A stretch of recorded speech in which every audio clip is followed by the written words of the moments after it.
Kosa la kwanza ni kosa la kujihusisha na uzalishaji wa bidhaa zinazopaswa kulipiwa kodi kinyume na kifungu cha 8 kifungu kidogo cha kwanza na kifungu kidogo cha pili cha sheria ya usimamizi wa ushuru wa bidhaa sura ya 147 toleo la 2023.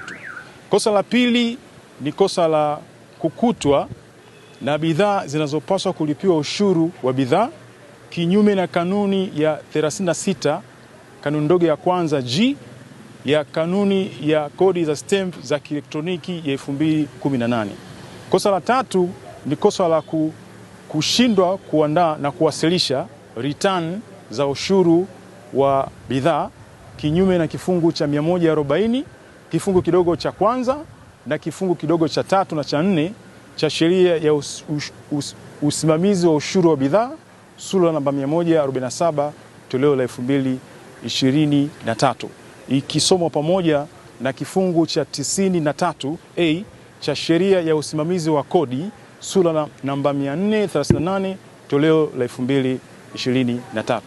Kosa jingine ni kubandika stamp za kugushi au feki, na ametumiwa hivyo kwa sababu alikuwa anaonekana akiendesha shughuli ambazo ziko kinyume na utaratibu wa kikodi, na kwa maelezo ya wazi alikuwa yuko kwenye maandalizi ya kufungua kiwanda.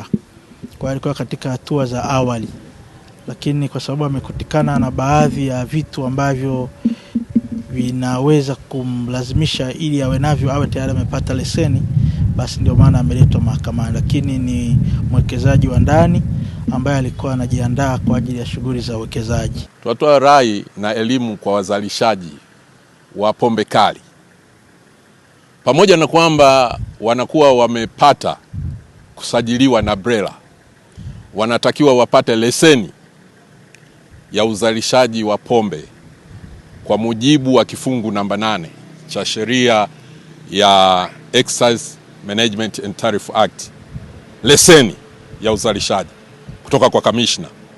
Kwa hiyo wanatakiwa kuwasilisha maombi yao kwa meneja wa mkoa wa kikodi, kwa mkoa huu meneja wa mkoa wa kikodi Geita.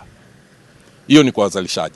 Lakini pili, kwa wazalishaji tunatoa rai ya kutotumia na kutothubutu kutumia counterfeit electronic tax stamp. Wafuate utaratibu